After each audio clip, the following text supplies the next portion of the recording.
कपालमाला गिरिशेखराय दिगंबराय च दिगंबराय तस्मै नकाराय नमः शिवाय। नागेन्द्रहराय त्रिलोचनाय भस्मांगरागाय महेश्वराय नित्याय शुद्धाय दिगंबराय तस्मै नकाराय नमः शिवाय। करचरणकृतं वा कायजं करमजं वा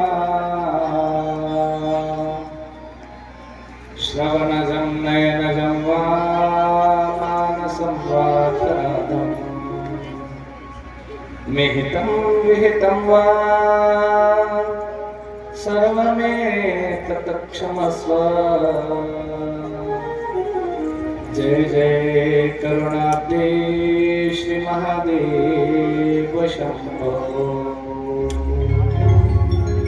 सच्चिदानंद रूपाय विश्वोत्पत्त्यादिहेतवे तापत्रय विनाशाय गोविंदाय वयं नमः। कृष्णाय वासुदेवाय हरे परमात्मने प्रणतक्लेशनाशाय गोविंदाय नमो नमः। वसुदेवसुतं देवं कौसचारोरमर्दनं देवकी परमानन्दं कृष्ण वन्दे जगद्गुरु। गुरुर्ब्रह्मा गुरुर्विष्णु गुरुर्देवो महेश्वरा गुरु साक्षात् परब्रह्म तस्मै श्री गुरुवे नमः। कस्तूरी तिलकं ललाटपटले वक्षस्थले कौस्तुभम् नासाग्रे वरमौक्तिकं करतले वेणुकरे कङ्कणम् सर्वाङ्गे हरिचन्दनं सुललितं कंठे च मुक्तावली गोपस्त्री परिवेष्टितो विजयते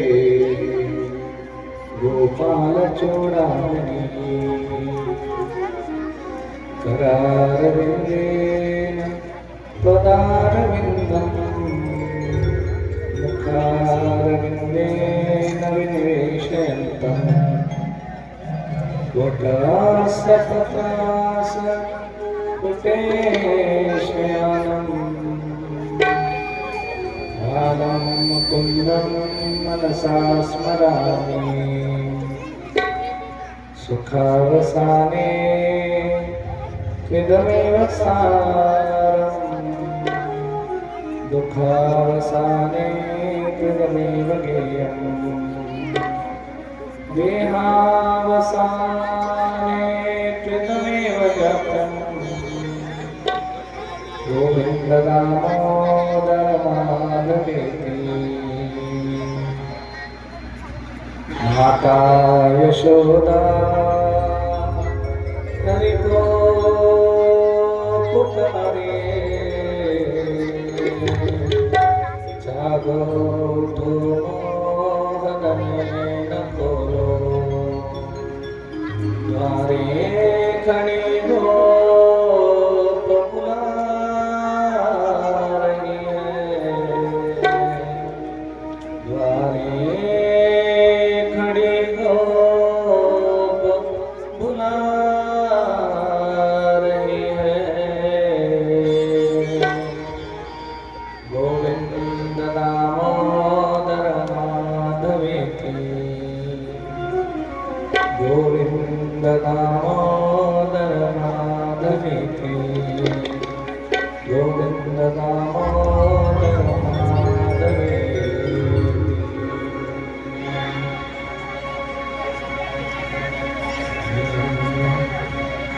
कृष्ण गोविंद गोविंद गोपाल कृष्ण गोविंद गोपाल गोविंद गोविंद गोपाल कृष्ण गोविंद गोविंद गोपाल कृष्ण गोविंद गोविंद गोपाल कृष्ण गोविंद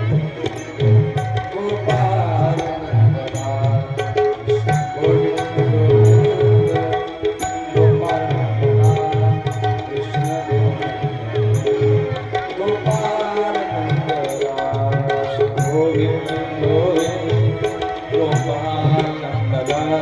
कृष्ण गोविंद गोविंद गोपाल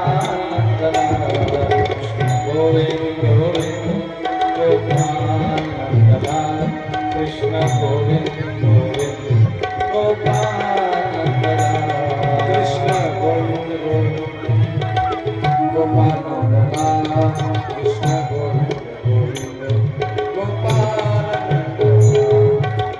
गोविंद गोविंद गोपाल कृष्ण गोविंद गोपाल गोपाल नंदला गोपाल नंदला गोपाल नंदला गोपाल नंदला गोपाल नंदला गोपाल नंदला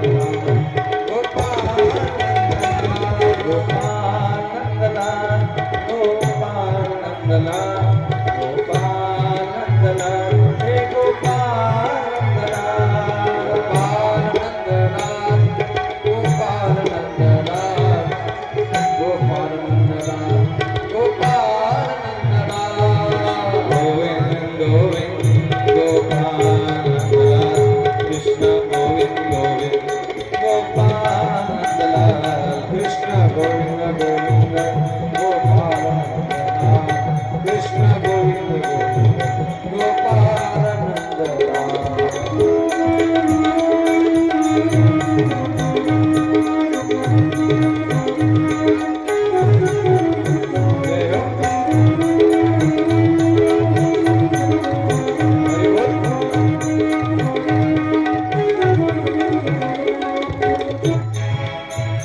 गोपाल नंदलाल गोपाल नंदलाल गोपाल नंदलाल हे गोपाल नंदलाल गोपाल नंदलाल गोपाल नंदलाल गोपाल नंदलाल गोपाल नंदलाल गोपाल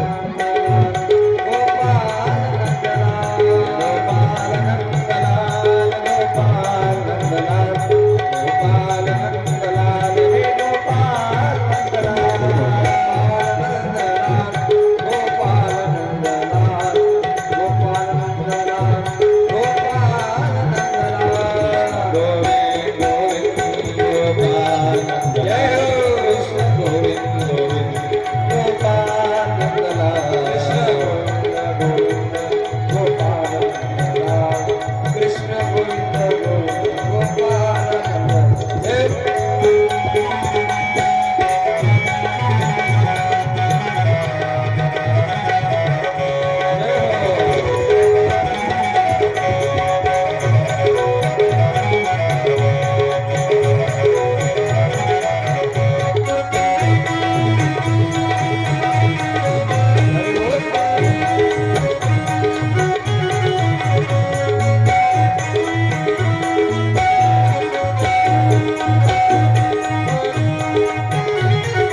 श्री गणेशाय नमः, श्री सरस्वती नमः, श्री गुरुचरण कमलेभ्यो नमो नमः।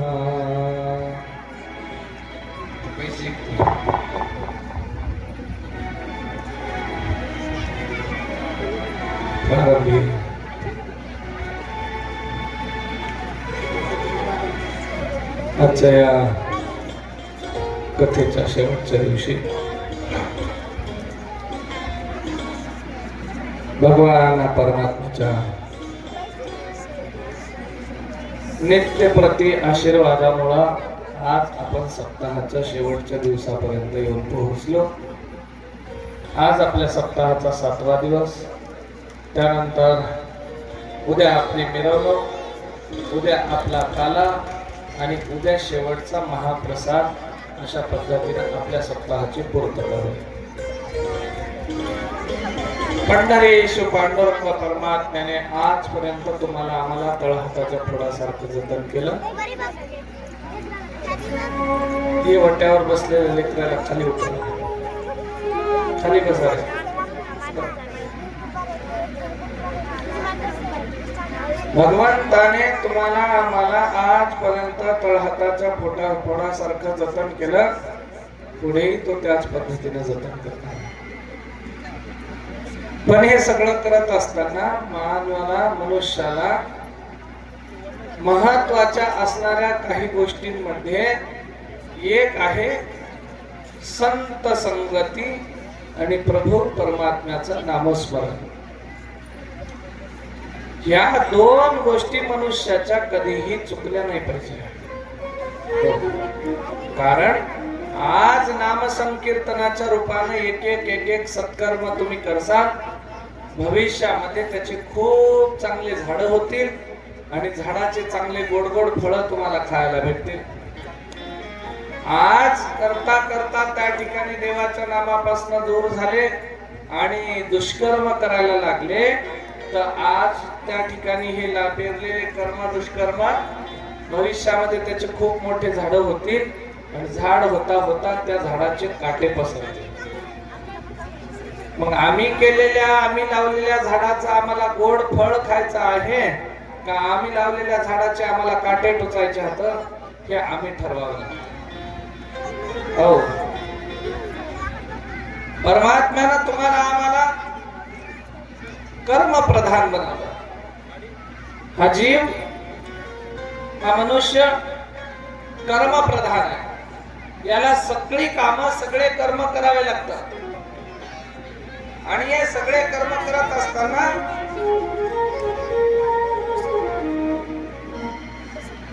मनुष्याला आपल्या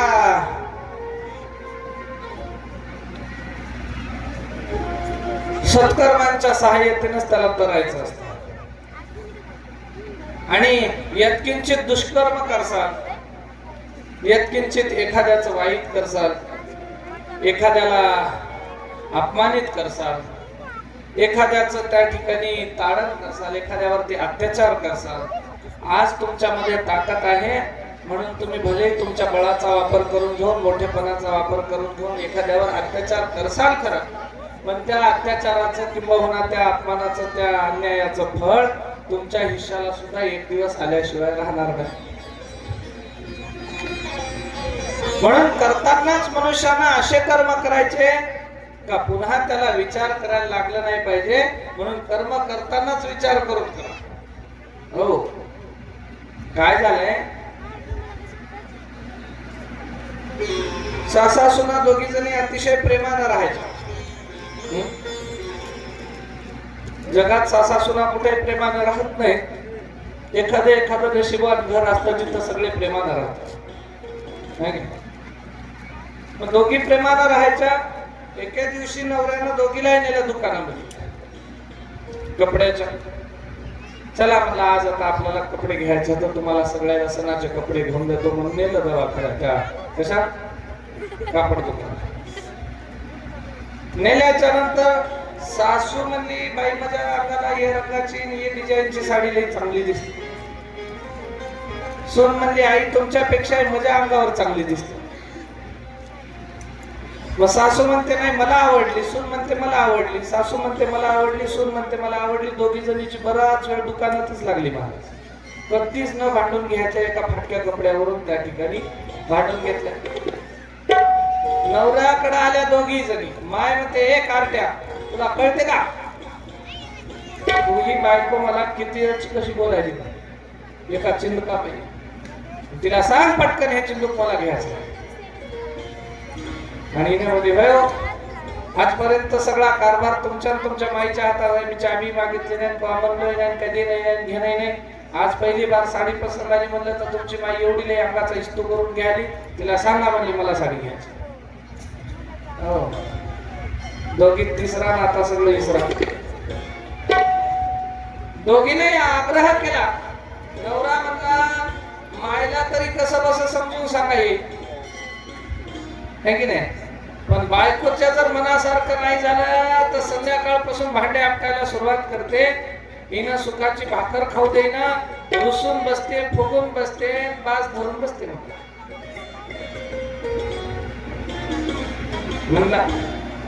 म्हणल्याच्या नंतर याने निर्णय घेतला बायकोला द्यायचा. पण माय म्हणली तू जर तिला साडी दिलास एंड्रिकचा डबा पिऊन मरतो म्हणजे मी आता जीव देतो म्हणजे. आजपर्यंत तुला एवढा सांडासारखा वाढवलं म्हणजे खाऊ पिऊ घालून तुला, आणि हेच म्हणजे परत फेड केलास काय, कर्म फेडलास का. यानं मला जाऊ द्या बायकोचं काहीतरी होईल. बाई मायच लई तापली साडी, तेच साडी घेतली मायला देऊन टाक. बायकोची समजूत करायला लागला, तुला कळते की नाही, उद्या माय गेल्याच्या नंतर सगळं आपलंच आहे, असं आहे तसं आहे हे ते म्हणल्याच्या नंतर तुला काय पाहिजे, काय खायचं आहे का, चाल मी तुला दुसरीकडे नेऊन आणतो, हिंडून आणतो, दुसरं काही घेऊ, असं तसं गोड बोलून तिला घेतला. पण हिच्या मनातलं सासूच्या पोटीचं रागच जाईना महाराज. दुसऱ्या दिवशी सासू मस्त नवे नवे कपडे, आता काल्याचा प्रसंग आहे, सप्त्याची समाप्ती आहे म्हणून तेच साडी सुनेला टोचायची साडी सासू लिहून हिंडाली गावात. हिनं म्हणली आता हिची फजिती केल्याशिवाय कोण सुनबाई. सप्ताह संपला, सगळे ज्याच्या त्याच्या घरला गेले आणि सुनबाईनं बाज धरली झोपी गेली. कुठली नाही महाराज त्या दिवशी. नवरा इकडून तिकडून यालाय, तिला बोलाय फायला पण ती झोप नाही. काय झालं का नाही तुला, बोल ना का म्हणली, मला दुखणं आलं. पण उठ, घराचे झाडझूड कर, भांडे बिंडे घासतेस, पाहुणे गेले, सगळे गेले, पसारा तसाच आहे. मला काहीच सांगू नका म्हणजे हात पाय थरथर कापायले, मी उठणार नाही म्हणजे. त्यानं म्हणलं जाऊ दे आज थकली असं, आज उठणार, उद्या उठल. मग उद्या उठल म्हणलं तर दोन जास्तीचे पांघरण घेऊन कूलर लावून झोपी गेले. आता उठी ना. यानं म्हणला हे पण इकडून सनीनं एडला, आपल्याला अवघडच झालं. म्हणलं आता करावं तर काय करा. त्या वेळेला यानं विचारलं, तिला जवळ गेला. आता हो इंजन तापलेला असल्यावर महाराज त्याला काही बोलता येत नाही, डोकं गरम आहे. बायको जवळ गेला, अगं अशी वेड्यासारखी करत जाऊ नको, सांग मला तुला काय झालं काय नाही. काय नाही म्हणली, मोकळे केस सोडली महाराज, असं असं डोकं हलवली आणि मला कोणतरी बाहेर बाधा केलेली आहे एका महाराजानं सांगली. मग आग फुटायला म्हणली मधून, मला बिमारी झाली, मला उठावटन झालं, फार मोठी बिमारी आहे म्हणली. नवरा म्हणला मग त्याचा इलाज काय करायचा आहे सांग, जाऊ का कोण्या महाराजापाशी. त्या महाराजांना सांगितलंय म्हणली, मला तुमच्या आईच्या डोक्याचे केस काढून तिचं मुंडन केल्यावर, तिच्या तोंडाला काळं घासल्यावर, तिनं गाढवावर बसून येऊन मला तांब्यावर पाणी जर पाजलं तर माझी बिमारी बरी होते. तोपर्यंत मी काय उठायची नाही. मला मग आता सोडून द्या म्हणले, मी मरतो की वाचतो. मग मरतो की वाचतो की म्हणल्यावर हे काय म्हणलं, आता सनीच आली आपल्या मागे. आणि इतके दिवस गोडीत होत्या तर काही करत होत्या, आता कालच भांडून घेतल्या, आता सत्याच्या दिवशी मिरवल्या, तर आता बायकोचं आई आईचं बायको ऐकतील का, प्रश्न पडला. यानं विचार काय केला, आपली बायको नाटकं करायची. यानं गेला सासरवाडीला, आणि सासरवाडीला जाऊन सासूबाई पशी लढायला लागला. मामी म्हणला आता काय करू, कसं जगू, माझा संसार वाऱ्यावर पडते, म्हणजे लेकरं अनाथ होतात, माझ्या बायकोला खूप मोठी बिमारी झाली, कोणतरी बाहेर बाधा केली, करणी केली, असं झालं तसं झालं, मही बायको काय आता वाचत नाही. मामी म्हणला. तिने म्हणली जावाई बापू एवढं लढाई काय झालं म्हणजे तुम्हाला? अहो आम्ही एवढे जण आहोत तुम्हाला, तुम्ही काऊन टेन्शन घ्यायला? म्हणजे काय झालंय सांगा. काय नाही म्हणला मामी, तिला दाखवायसाठी एका महाराजाकडे गेलतो. महाराजांना सांगलंय म्हणला की तिच्या माईने तिला गाढवावर बसून येऊन मुंडन करून तोंड काळं करून घेऊन तांब्यावर पाणी जर तिला तिच्या माईनं पाजलं तर तिनं वाचते, नाही तर आता तिनं काय वाचायसारखी नाही मामी म्हणला. कोणाला म्हणला? सासू.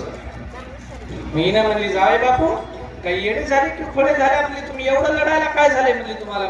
अहो माझ्या पोटची पोरगी व्हायची, तिला वाचायसाठी मी काय करणार नाही का म्हणली एवढं? मग चला सुरू करा म्हणला.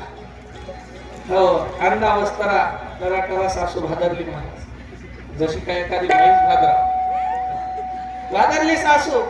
आणला तावा घरातला, काढलं त्याचं सगळं काळं, घासलं सासूच्या तोंडाला, टकली सहित.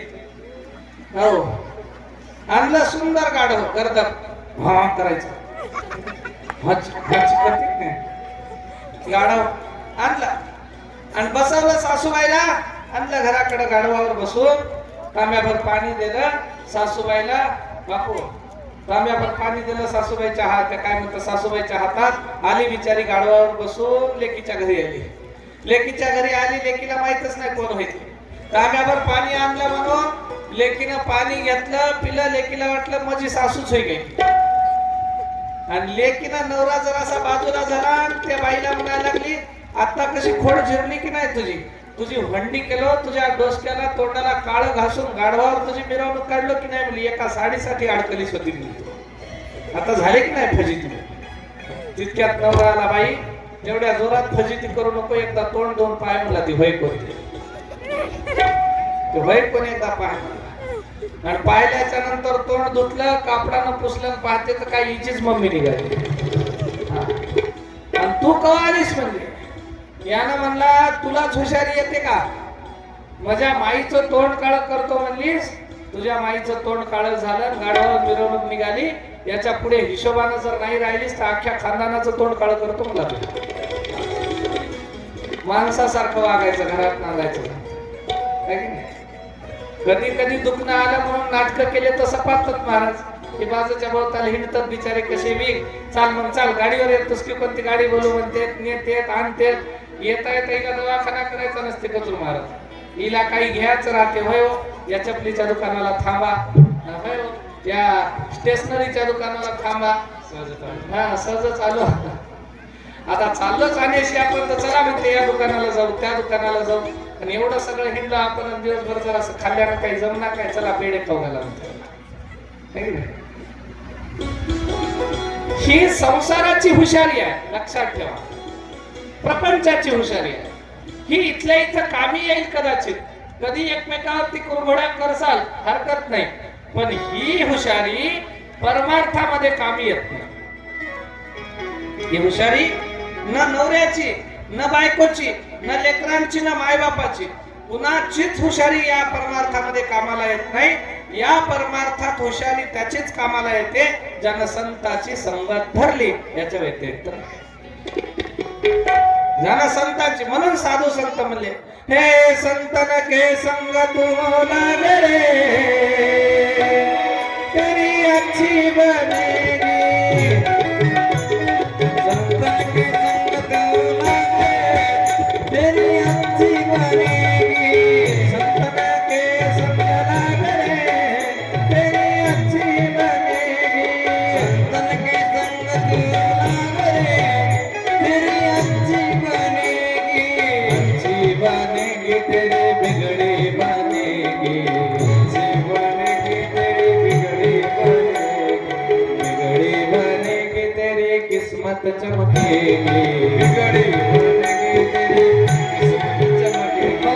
बदले के तेरे बदले तेरी अच्छी बनेगी. संतन के संग तू लागे तेरी अच्छी बनेगी. संतन के संग तू लागे तेरी अच्छी बनेगी.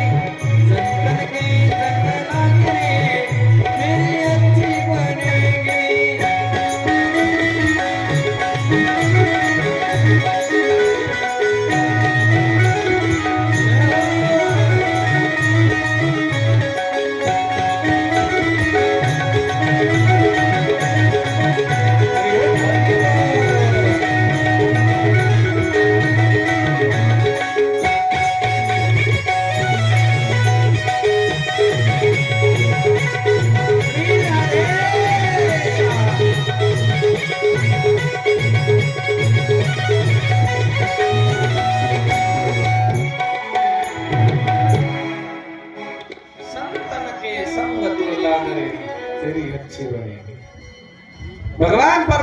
तुमचा विवाह सोहळा काल आपण साजरा केला महाराज आनंदानं. तुमचं नशीब काहीतरी योगायोगानं आपल्या पंचांगाच्या आणि हिंदू धर्म परंपरेच्या पद्धतीनुसार विवाह दोनच वेळेमध्ये लागतात. एक विवाह सकाळी 12च्या अगोदर. लक्षात ठेवा, हे लोक येण्यासारखा टाइम काढायला 12च्या नंतर 1ला 2ला लग्न लावायला. चुकीचं आहे.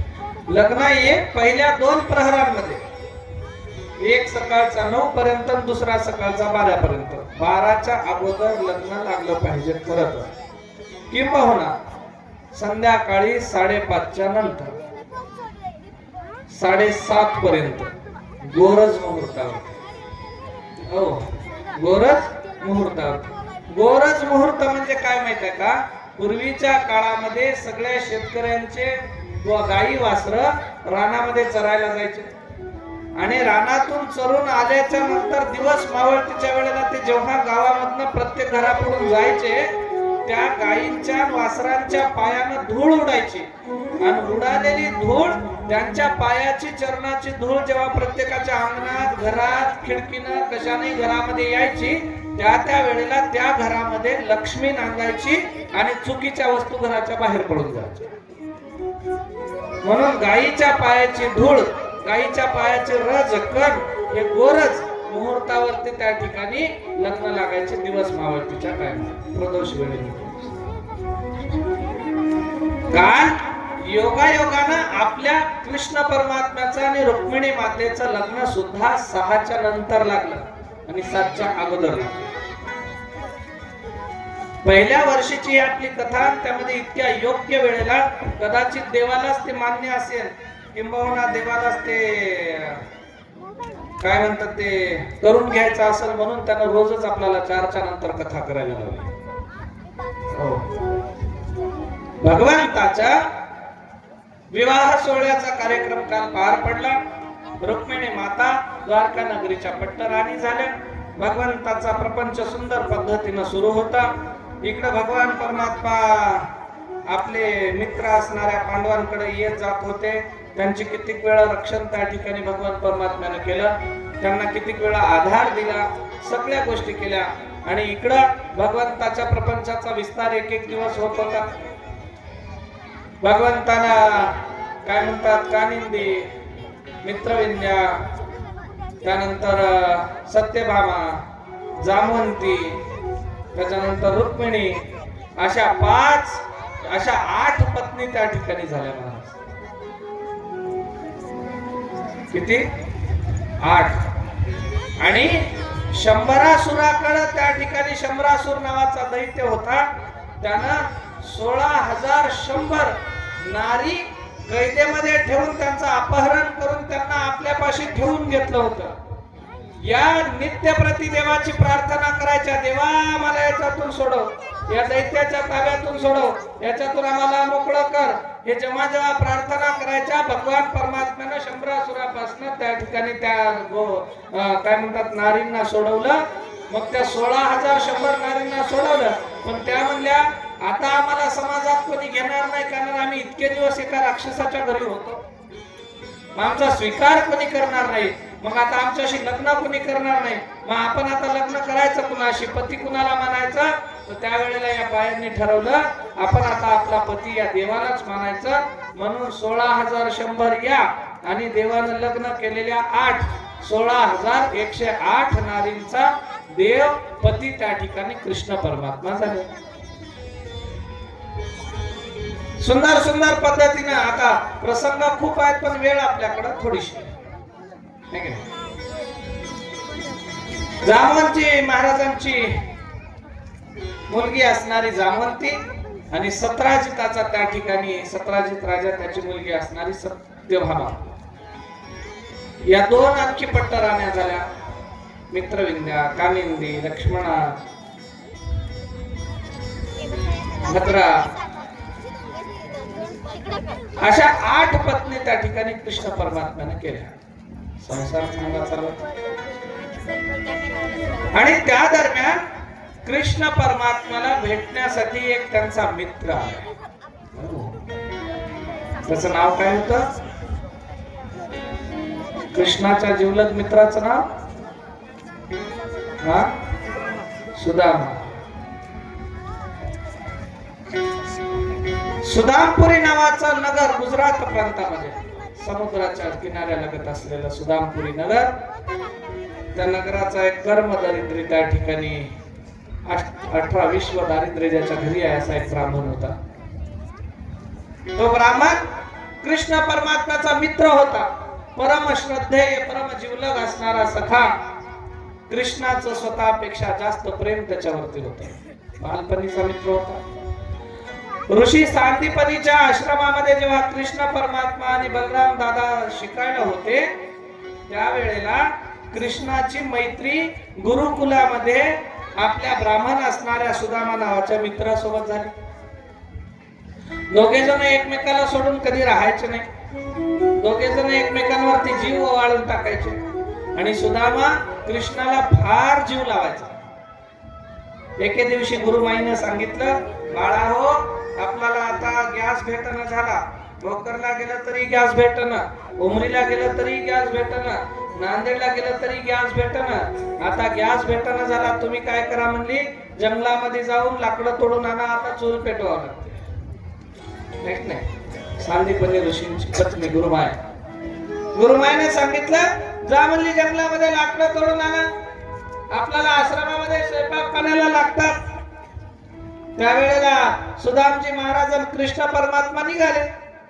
जात असताना गुरुमाईचा जीव फार होता महाराज कृष्ण परमात्म्यावरती. ते दिसायला होतं काळं सावळं, पण हे इतकं लोकांना मोहित करायचं का ज्या माणसाने याला भेटावं त्या माणसाचं त्यानं होऊन जावं अशा पद्धतीची वृत्ती. मग यांना जंगलात पाठवताना गुरुमाईने काय केलं, सुदाम्याला जवळ बोलवलं. सुदामा इकडे ये. आला. सुदाम्याला सांगितलं, हे बघ, हे मी भाजलेले चणे फुटाणे आहेत म्हणली, हे गाठोडं मी तुझ्यापाशी द्यायला लागले. कृष्ण सारखा जेवणासाठी खाण्यासाठी हाफाफ करतो. ते भनांजला असते म्हणले सारखं काहीतरी खाण्यासाठी. आणि हे चण्याचं गठोडं फुटाण्याचं गठोडं तुझ्यापाशी ठेव, आणि जर त्याला जास्तच भूक लागली सहन होईना गेली तर त्याला खायला दे, तोपर्यंत त्याला दाखवू नको. याला आता दाखवलं तरी आताच खाऊन घेते म्हणजे जाता जाता रस्त्यात. तुझ्याजवळ ठेव, त्याला ज्या वेळेला भूक लागेल त्यावेळेला त्याला ते दे. ठीक आहे म्हणला सुदामा. कमरेला गाठोडा आपल्या धोत्राला लपवून ठेवला आणि जंगलामध्ये दोघे गेले. कृष्ण परमात्मा सुदामजी यांनी फार लाकडं तोडली महाराज. एक मोठी मोळी त्या ठिकाणी तयार केली. लाकडं घेऊन जाणार, पण मोठं पाणी आलं. अवकाळी पाणी पडलंय, जोराचं वारं अवधान पाणी पडत असताना पूर्वीच्या काळात काही छत्र्या नव्हत्या. पूर्वीच्या काळामध्ये काय होतं, घोंगडी. घोंगडी माहिती आहे की माहिती आहे की नाही? हो, कोणती घोंगडी?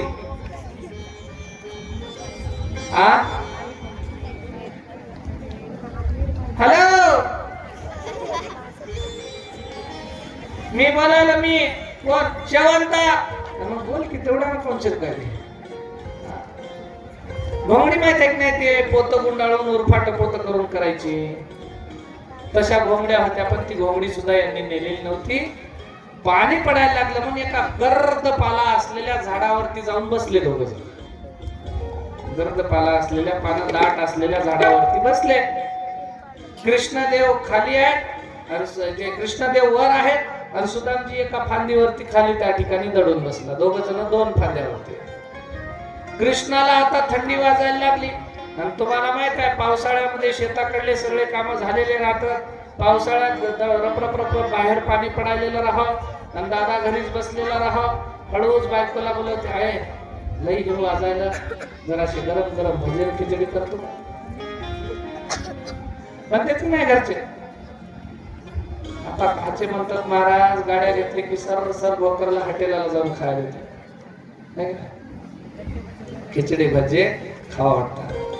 कृष्ण परमात्मा म्हणले, सुदामा अरे पाऊस खूप पडायला लागला, थंडी वाजायला लागली, पण याच्यामध्ये काहीतरी आता कुडून कुडून खावा वाटायला म्हणजे काही. सुदाम्या म्हणला, त्याला जशी भूक लागली, त्याला जशी थंडी वाजायली, तशी मलाही भूक लागली, मलाही थंडी वाजायली. पण आता हे चण्याचं गाठोड जर त्याला दाखवलं तर त्यानं मला एकही दाणा खाऊ दिला, म्हणून या सुदाम्यानं दाखवलंच नाही महाराज. काय करू रे कृष्णा, आता पाणी उघडू दे, उघडलं की जाऊ म्हणला, मग गेल्यावर काहीतरी खाऊ.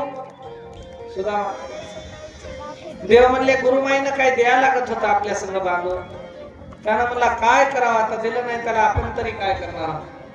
देव म्हणले बैमाना, बामणाच्या जातीचा वंश, तुला एवढी अक्कल नाही म्हणले मी कोण हो, माझ्याशी बैमानी करायला लागला तू. अरे गुरुमाईनं मला निमताना खायला दिले, तू आपल्यापाशी ठरवून घेतलास, हरकत नाही म्हणले, चल बघू तुझे. मग सुदाम्याला आता नाही म्हणल्यामुळे सुदामजी महाराजांनी कमरचं पोटली काढले आणि कमरची पोटली काढून हळूच एक एक दाणे त्या ठिकाणी खायला लागले फुटाने. आता हे दात यायचे कडकड वाजतात सुदामजी महाराजांचे. कृष्णाने विचारलं, सुदामा काय खायला लागलास म्हणले तू. काय नाही रे काना, मी कशाला काय खाऊ. नाही मग हे दात कशाचे वाजायला लागले, थंडीने वाजायले मला कडकड कडकड. देव म्हणले एक लबाड झाकायसाठी 10 लबाड बोलावे लागतात, लक्षात ठेवा. त्याच्यामुळं जोपर्यंत जीवावर बेततच नाही तोपर्यंत लबाड नाही बोललेलं बरं. हो, एक लबाड आपण बोलून जातो आणि बोलताना त्याच्यासाठी 10 लबाड बोलावं लागतं, सपाटणी करा. मग सपाटणी करायची गरजच पडू नये, मोकळ्या पद्धतीनं त्या ठिकाणी बोलायचं, मोकळं राहायचं, आनंदी राहायचं, खुश राहायचं, संतुष्ट राहायचं, जीवनाचा आनंद घ्यायचा. कारण एकदा जर जीवन संपलं, आयुष करा, पैसा जमा करून मरू नका. तुमच्या हिश्श्याची कमाई तुम्ही करा, भरपूर उडवा. गोव्याला जा, मुंबईला जा, दिल्लीला जा, बाहेर देशात जा, विमानानं फिरा, रेल्वेनं फिरा, जीप घेऊन हिंडा, खावा वाटलेलं खा, साजर तेच करा आणि पचन तेच खा. तसा आनंद घ्या जीवनाचा. आणि मग आयुष्य जगत असताना तिकडे जेवढा आनंद घेताना, आनंद या जीवनाचा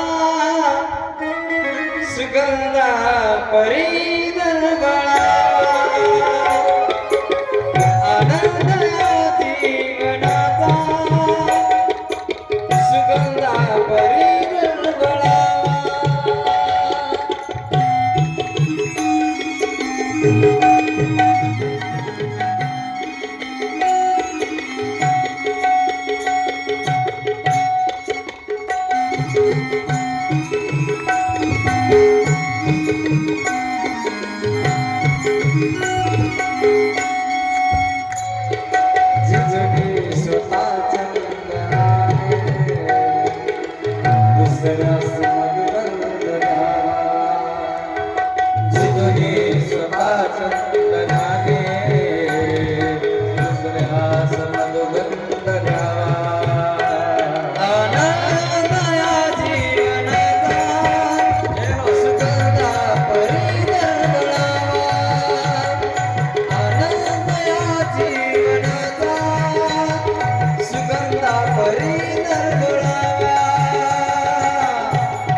सुगंधा परी बळबळावा.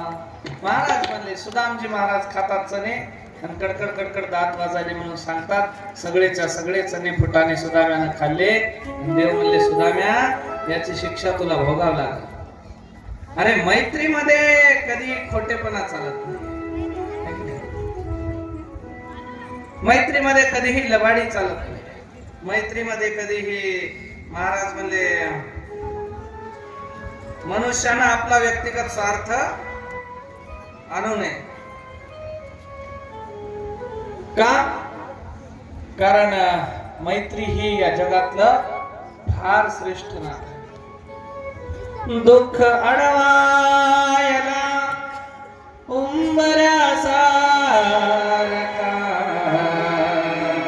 जय हो. दुःख अडवायला उंबऱ्यासारखा मित्र वनव्याध्ये गारव्यासारखा जय हो. मित्र वनव्याध्ये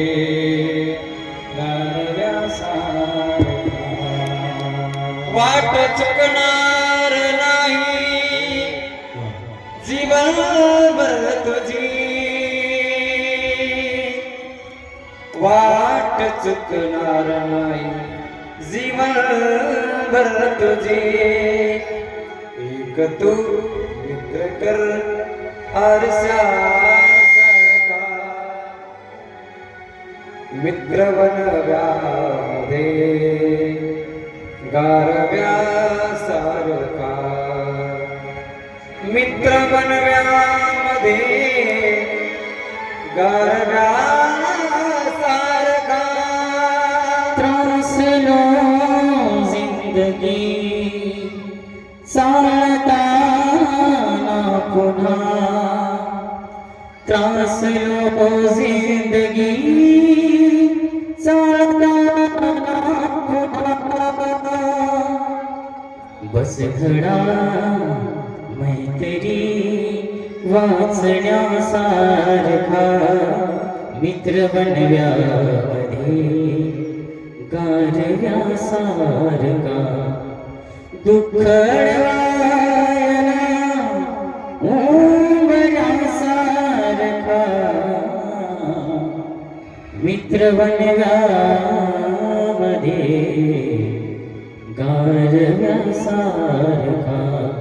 आत्महत्याच करणार नाही कोणी. आत्महत्याच करणार नाही कोणी. मित्र असला जवळ जर मनासारखा मित्र वनव्यामध्ये गारव्यासारखा. दुःख अडवायला उंबऱ्यासारखा. दुःख अडवायला उंबऱ्यासारखा मित्र वनव्यामध्ये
सुंदर पद्धतीने महाराज संचावर 7 दिवस सगळ्यांनी आपल्या या संचाचे कलाकार असणारे गायनाचार्य हरिभक्तपरायण कचरू महाराज गाडे भोगावकर सुंदर पद्धतीचे प्रमाण चाली गायन भजन त्यांचं होतं.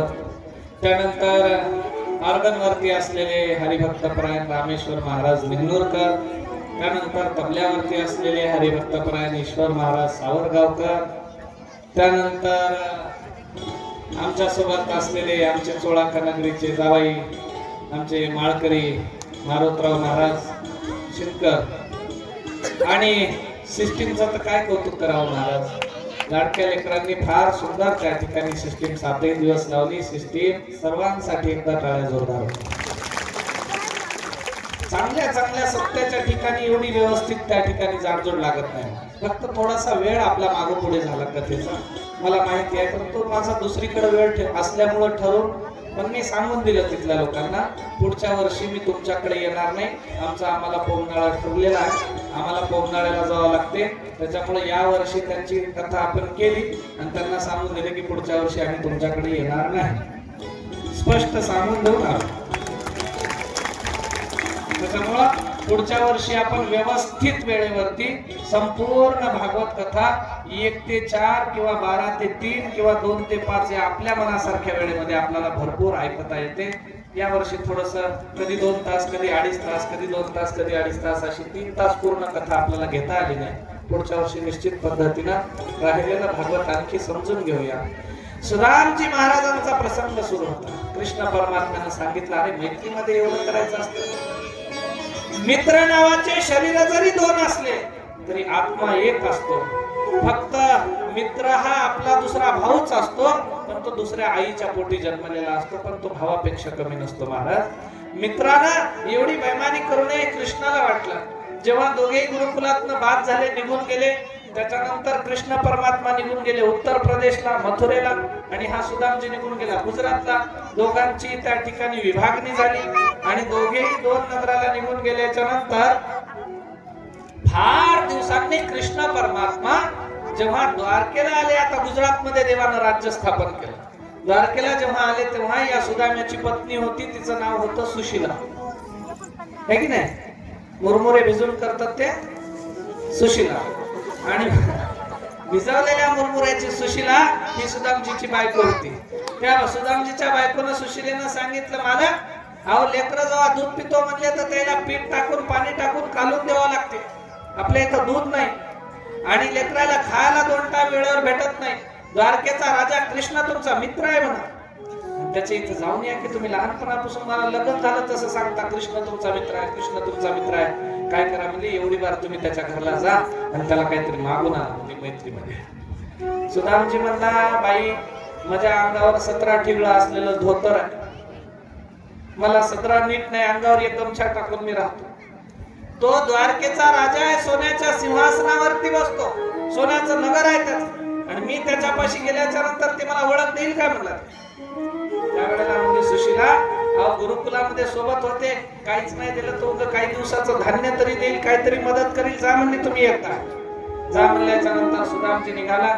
या सुशीलेनं सुदामजी महाराजांपाशी एवढी एवढी पोह्याचं गाठोडं दिलं.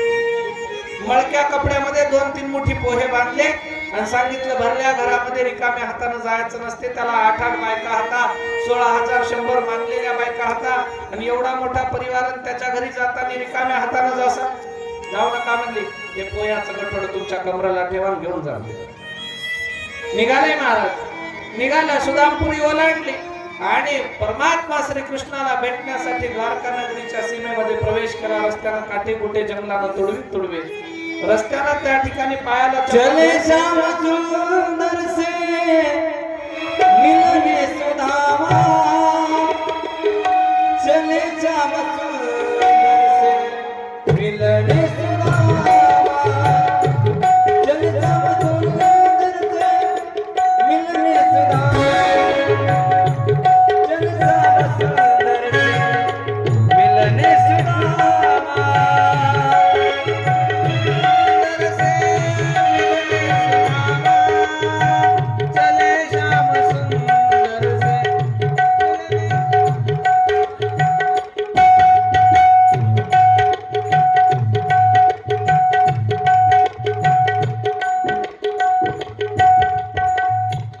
जाते जाते मन में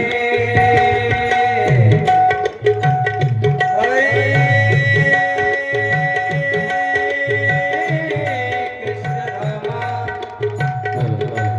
जाते जाते जाते जाते जाते जाते जाते जाते मन में हरे कृष्ण रामा, जाते जाते मन में जाते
मिलने सुदामा चले श्याम सुंदर से मिलने सुदामा.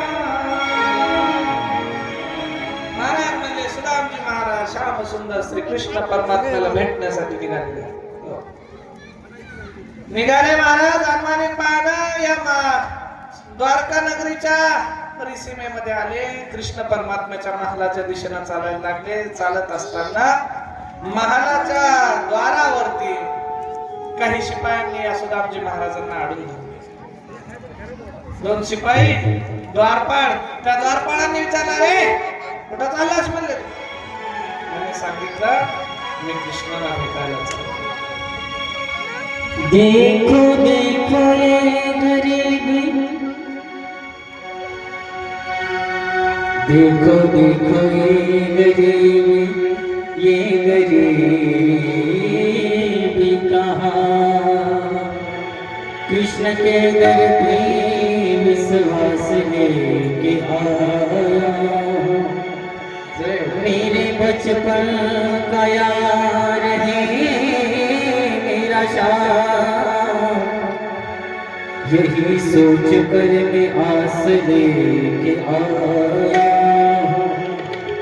अरे द्वारपालो कन्हैया से कह दो, अरे द्वारपालो इस कन्हैया से कह दो किधर पे सुना करीब आ गया है, किधर पे सुना करीब आ गया है. हाँ भटकते भटकते न जाने कहाँ से, भटकते भटकते न जाने कहाँ से तुम्हारे महल करीब आ गया है, तुम्हारे महल करीब आ गया है.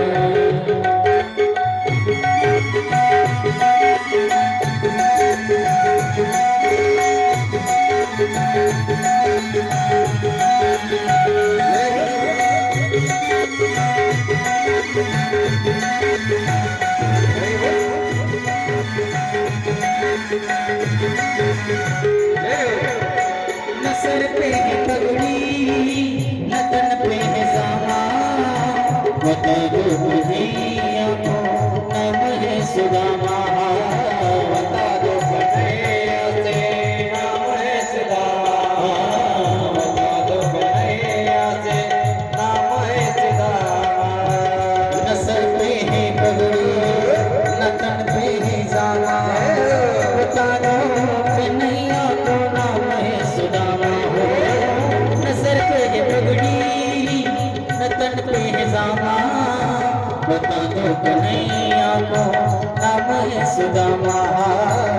बता दो कन्हैया को नाम है सुदामा. एक बार मोहन से जाकर के कह दो, एक बार मोहन से जाकर के कह दो कि मिलने सदा होगी नसीब आ गया है. अरे द्वारपालो कन्हैया से कह दो, अरे द्वारपालो कन्हैया से कह दो दर पे सुदामा करीब आ गया है. दर पे सुदामा करीब आ गया है. दर पे सुदामा करीब आ गया है. सुनते ही दौड़े चले आए मोहन, लगाया गले से सुदामा को मोहन. लगाया गले से सुदामा को मोहन, लगाया गले से सुदामा को मोहन. सुनते ही दौड़े चले आए मोहन, लगाया गले से सुदामा को मोहन. सुनते ही दौड़े चले आए मोहन, लगाया गले से सुदामा को मोहन. लगाया गले से सुदामा को मोहन. हुआ रुक्मणी को बहुत ही अचंभा, हुआ रुक्मणी को बहुत ही अचंभा. कि महिमा ने ऐसा अजीब आ गया है, कि महिमा ने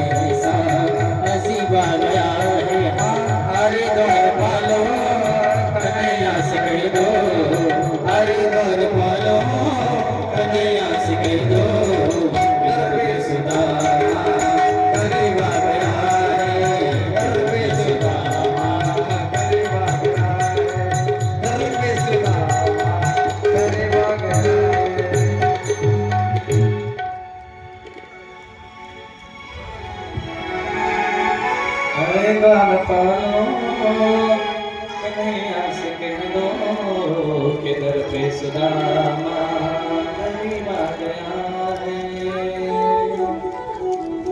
सुदामजी महाराज द्वारावरती आले. कृष्ण परमात्म्याला भेटण्यासाठी शिपायांनी आणून धरलं, लोटून देत होते, ढकलून देत होते. चल म्हणजे इथून जातो. त्यावेळेला सुदामा म्हणला, जातो दादा, पण एकदा कृष्णाला सांगा तुमचा बालपणीचा मित्र आलाय भेटण्यासाठी.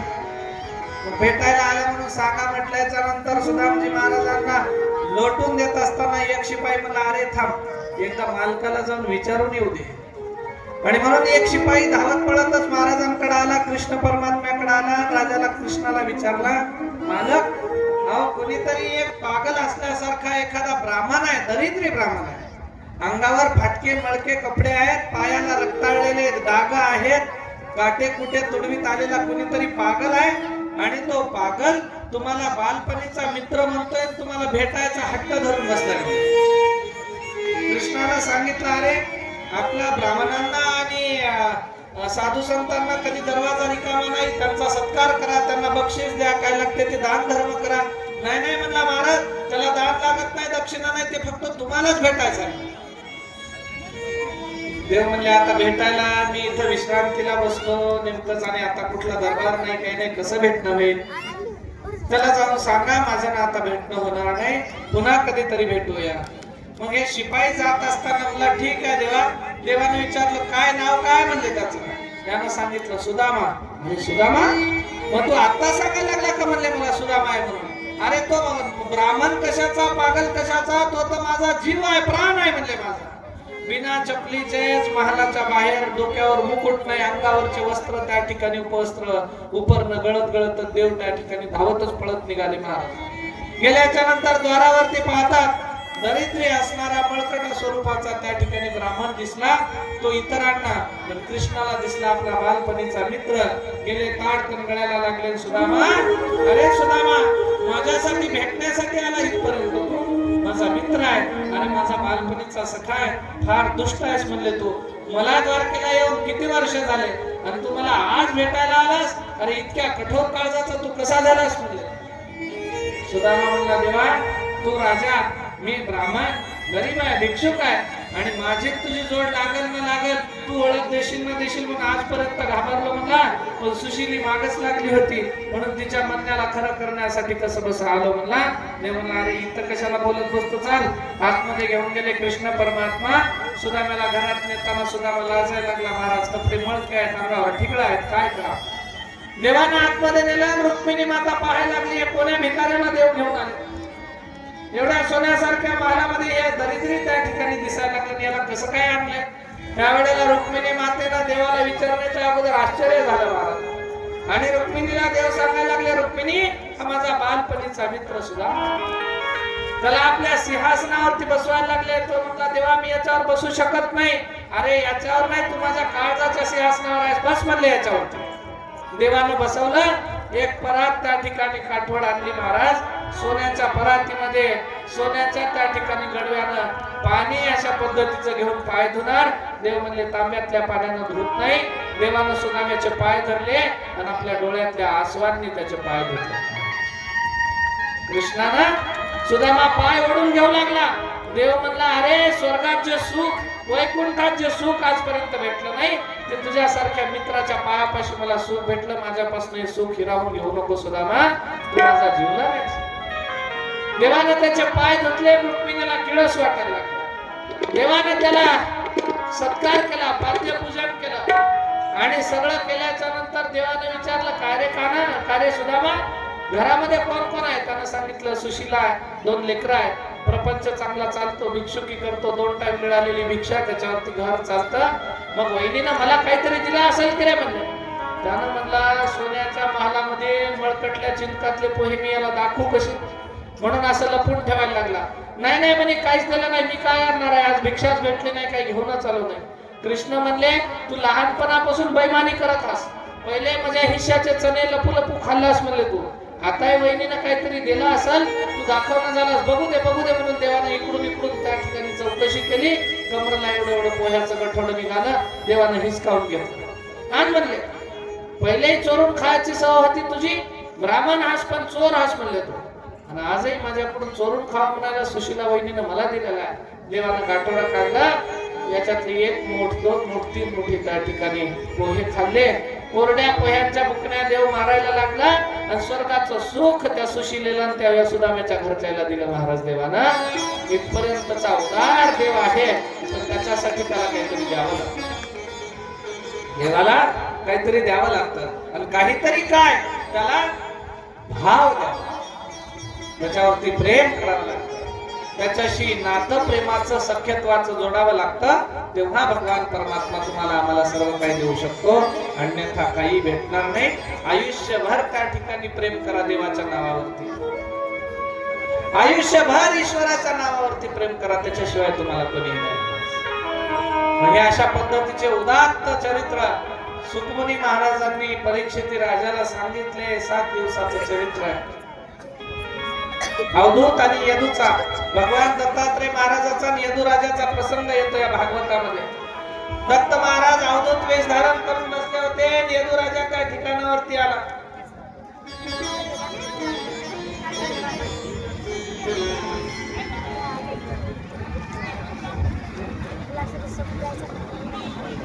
यदू राजाशी भेटले.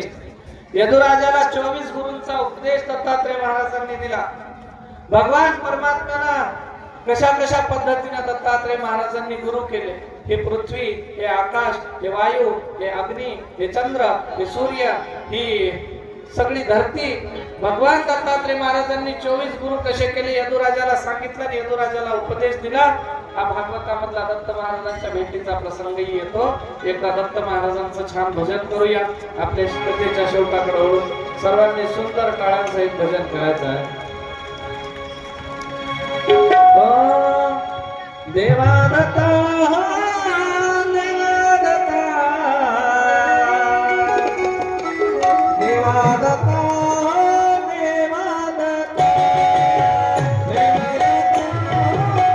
देवा दत्ता, देवा दत्ता,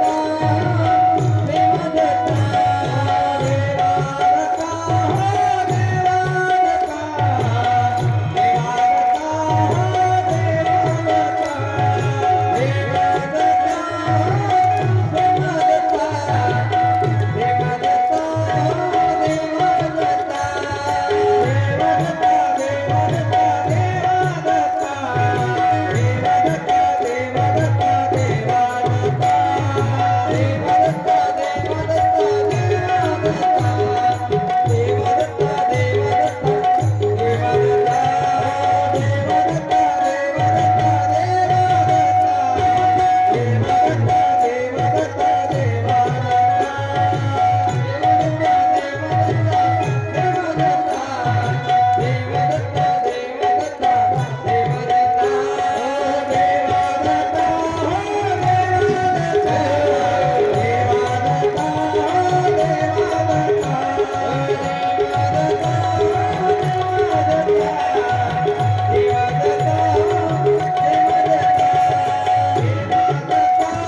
प्रबोध केला, 24 गुरु केले, तर गुरूंचं महात्म्य, संतांचं महात्म्य आणि दत्त महाराजांच्या अवताराचं महात्म्य त्या ठिकाणी सांगितलं. यदुराजाचा उद्धार केला.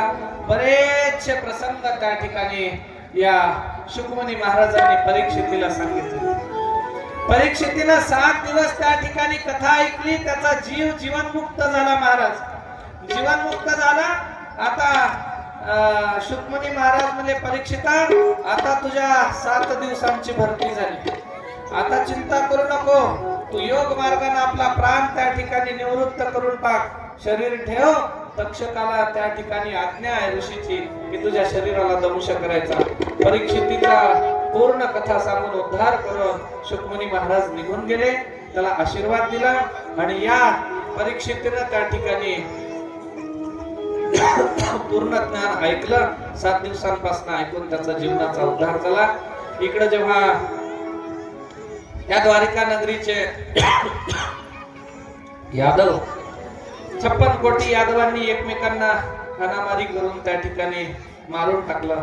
एकमेकांच्या प्राणाची आहुती, एकमेकांच्या प्राणाचे त्या ठिकाणी बलिदान घेतलं. कृष्ण परमात्म्याला हे पाहवत नव्हतं म्हणून देव एका प्रभास पाटण क्षेत्रामध्ये जाऊन झाडाच्या गर्द झाडाच्या साथीला विश्रांतीला बसले आणि एका शिकाऱ्याला जे कृष्णाच्या मुलाच्या पोटी मुसळ जन्मलं होतं त्या मुसळाचं पीठ केलं. पीठ केलेलं गंगेमध्ये त्या समुद्रात फेकलं. समुद्रातल्या माशीनं त्या लोखंडी मुसळाचा त्या ठिकाणी टोकदार हिस्सा गिळलेला होता. ती माशी पारद्याच्या जाळ्यात अडकली. पारद्यानं ती माशी कापल्याच्या नंतर तिच्या पोटामध्ये जे लोखंडी हिस्सा निघाला ते त्याने एका बाणाला त्या ठिकाणी धनुष्य बाणाला लावून ठेवला. कधीतरी शिकारीला कामी येईल. आणि तो शिकारी त्या प्रभास क्षेत्रामध्ये सोमनाथाच्या परिसरामध्ये फिरत होता. शिकार शोधत असताना देव झाडाच्या साथीमध्ये विश्रांतीला आहेत आणि देवानं थोडीशी आंगमोडी घेतली. झाड हल्ल्या गेलं. या पारध्याला वाटलं शिकारला त्या ठिकाणी कोणतं तरी हरिण काहीतरी शिकार आहे आणि त्यानं तो बाण धरला आणि त्या दिशेनं फेकला.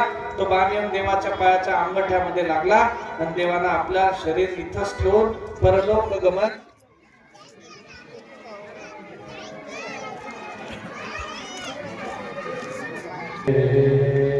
भगवान परमात्म्यानं आपलं प्राण त्या ठिकाणी स्वधामाला वैकुंठाला घेऊन देव निघून गेले. निघून गेल्याच्या नंतर पांडवांना वाटलं की बाबा पांडव म्हणले लय दिवस झाले आपण देवाची भेट घेतली नाही म्हणून द्वारकेला अर्जुन आला. अर्जुनाने येऊन पाहिलं तर इथं कळाले की सगळे यादव संपलेत आणि बलरामजी निघून गेले.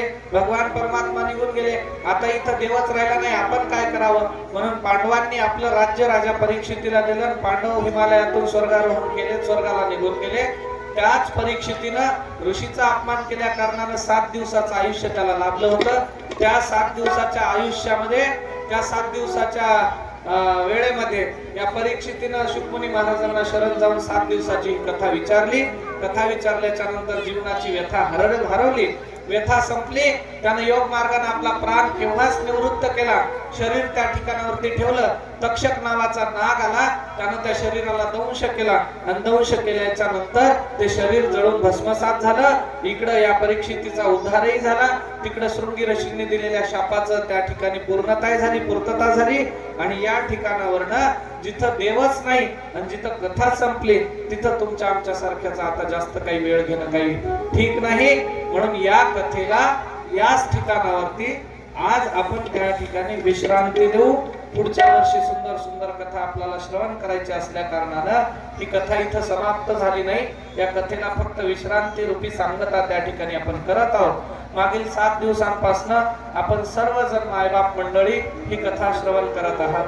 यत्किंचित पद्धतीने एखादा माझ्या वाणीतनं बोलताना चुकीचा शब्द केला असेल. वाणी आहे, जीभ आहे, कधी घसरते. घसरल्या जीभीनं एखादा जर चुकीचा शब्द तुमच्या कानावरती माझ्याकडून आला असेल, कदाचित एखादा शब्द तुमच्या काळजाला लागला असेल तर तो आमच्या झोळीमध्ये परत टाका. है की नाही? चुकलेले शब्द आमच्या जवळ ठेवा आणि चांगलं सार वचन तुम्ही घराकडे घेऊन जा. तुमच्या जीवाचं कल्याण होईल. संतांच्या पायी हा माझा विश्वास, सर्व भावे दास झालो त्यांचा.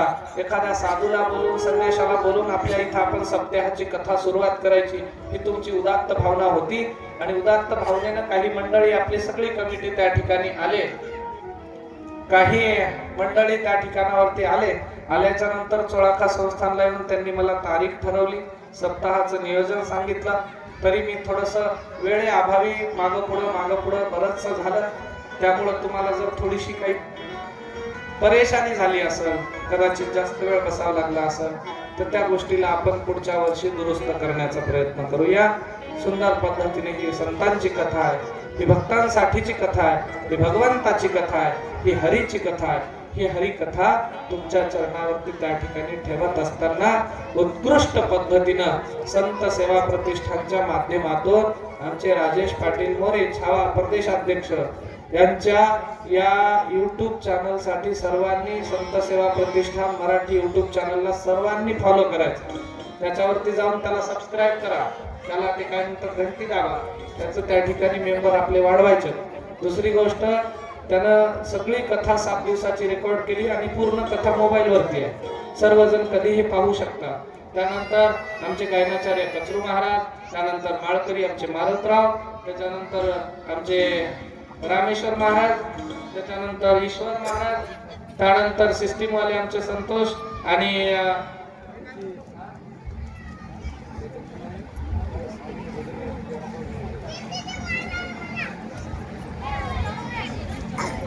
कोण होतं, जय भवानी भजनी मंडळ महिला कोमनाळ, जय भवानी भजनी मंडळ महिला भजनी मंडळ, भजनी मंडळ महिला कोमनाळा यांच्यातर्फे 500 रुपये देण्यात येतात. दिलेत किती द्यायचं नाही तर काम करून घेसाल ना. काय झालंय महाराज, एका राजाला एका कलाकारानं वीणा वाजवून गायन करून दाखवलं. राजा मग्न होऊन ऐकत होता. वाह म्हणायला लागला, वाह, अरे वा वा वा, आणखी वाजव, आणखी गायन कर. ती बिचारा, त्याला वाटलं राजा एवढा खुश व्हायलाय म्हणजे किती बक्षीस देते की काय नाही, किती उड्या मारू गायन केलं. जीव जायची बारी आली पण गायन सोडीना. मोठमोठ्यानं गायन करायला लागला, नाचला आणि सगळं गायन संपलं. जायच्या वेळेला महाराजाला म्हणला, महाराज माझं बक्षीस. राजा म्हणला, कशाचं बक्षीस? ते म्हणलं, मी गायन केलं नाही का? मग काय झालं म्हणला, तुम्हाला आवडलं नाही का? म्हणलं आवडलं. मग तुम्ही वाह केलं नाही का? म्हणलं केलं. मग आता बक्षीस? अरे बक्षीस कशाचं? तू माझ्या कानाला तृप्ती वाटायसारखं गायन करत होतास, मी तुझ्या कानाला तृप्ती वाटायसारखं वाह म्हणत होतो. देणं घेणं झालं की संपलं की म्हणलं आपलं. तसं तुम्ही म्हणता आता बक्षीस काय करायचं आहे महाराज? 7 दिवसापासून तुमचं आम्ही ऐकूनच घ्यायला की फार अशा इथल्या, हे नावच घ्यायचं भवानी भजनी मंडळ आहे, पण फार चुंगूस महिला मंडळ. 500 रुपये देतात का? चांगले 50-50 हजार रुपये द्यायचं ते.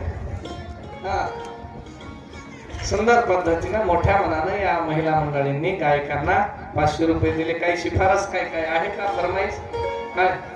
हा, माऊलीचं भजन पावली खेळताना घ्यायचं आहे, पण 5 मिनिटाचं होईना, कारण मला पुढं परत बरंच काम आहे आजच्या दिवस. त्याच्यामुळं 5 मिनिटं तुमचे आणि 5 मिनिटं माझ्याकडून जास्त, मोजून 10 मिनिटं भजन होईल. जमते का? जमते की नाही? नाही तर 500 मला दिल्या नाही, आणखी भजनीला दिल्या. भजन मी म्हणलोच की, हा, म्हणून म्हणलं चिंगू साहेब उद्या देणार आता. सर्वांना महत्वाची सूचना, असं आज्ञेत राहावं लागतं दुसऱ्याच्या बरोबर.